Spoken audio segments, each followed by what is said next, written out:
पंडित जी की 500 रुपए की कहानी। एक समय की बात है, गौंतूर नाम के एक गांव में एक पंडित जी रहा करते थे। उन्होंने एक साहूकार के पास 500 रुपए यह सोचकर जमा करा दिए कि जब उनकी बेटी की शादी होगी तो ये पैसे उनके काम आएंगे। देखते ही देखते समय निकलता गया और बेटी शादी योग्य हो गई।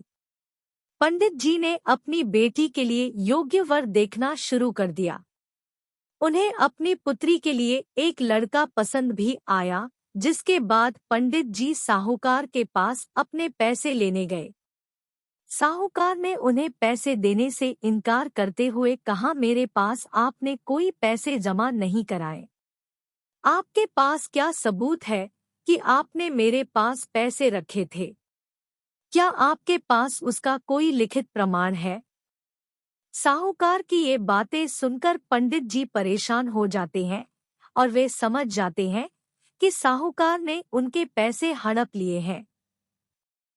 एक दिन पंडित जी मंदिर से घर लौट रहे थे, तभी उनके दिमाग में विचार आया कि उन्हें उस साहूकार की शिकायत राजा से करनी चाहिए। हो सकता है राजा इस परेशानी का कोई हल निकाल दे।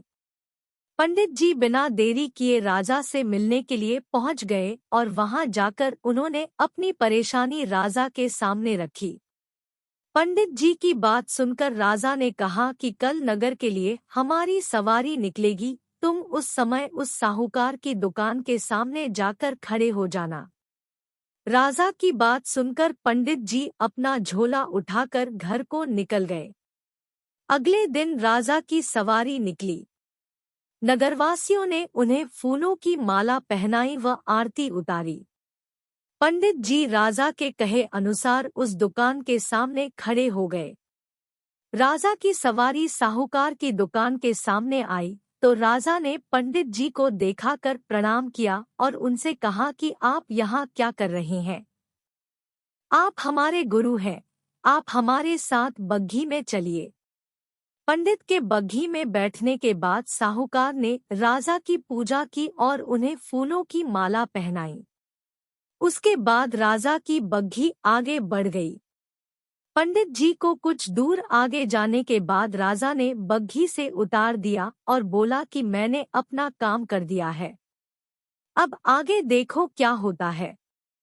पंडित और राजा के संबंध को देखकर साहूकार सोच में पड़ गया और उसे घबराहट होने लगी कि कहीं पंडित उसकी शिकायत राजा से न कर दे। वह घर जाकर रात भर सो नहीं पाया। सुबह दुकान पर जाकर सबसे पहले साहूकार ने अपने मुनीम को पंडित जी को सहसम्मान दुकान में लाने के लिए कहा। मुनीम पंडित जी को ढूंढने निकल गया।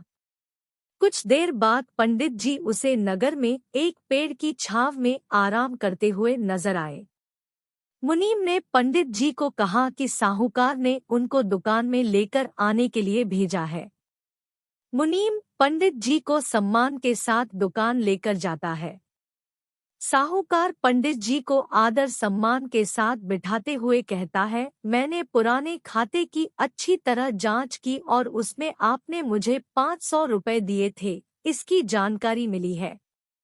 यह पैसा पीछे 10 सालों से मेरे पास जमा है, जिस वजह से इसका ब्याज मिलाकर यह 12,500 रुपए हो गए हैं। फिर साहूकार उन्हें 13,500 रुपए देता हुए कहता है कि आपकी बेटी मेरी भी बेटी की तरह है, तो ये 1,000 रुपए मेरी तरफ से उसकी शादी के लिए हैं। साहूकार ने पंडित जी को 13,500 रुपए देकर बड़े ही प्रेम के साथ विदा किया। इस तरह पंडित जी को उनके अपने पैसों के साथ ही उसका ब्याज और शादी के लिए साहूकार की तरफ से 1,000 रुपए अतिरिक्त मिल गए। कहानी से सीख, अगर कोई किसी को परेशान कर रहा है तो उसके सामने गिड़गिड़ाने की बजाय ऐसे व्यक्ति से मदद मांगे जो इस समस्या से उसे निकाल सकता है।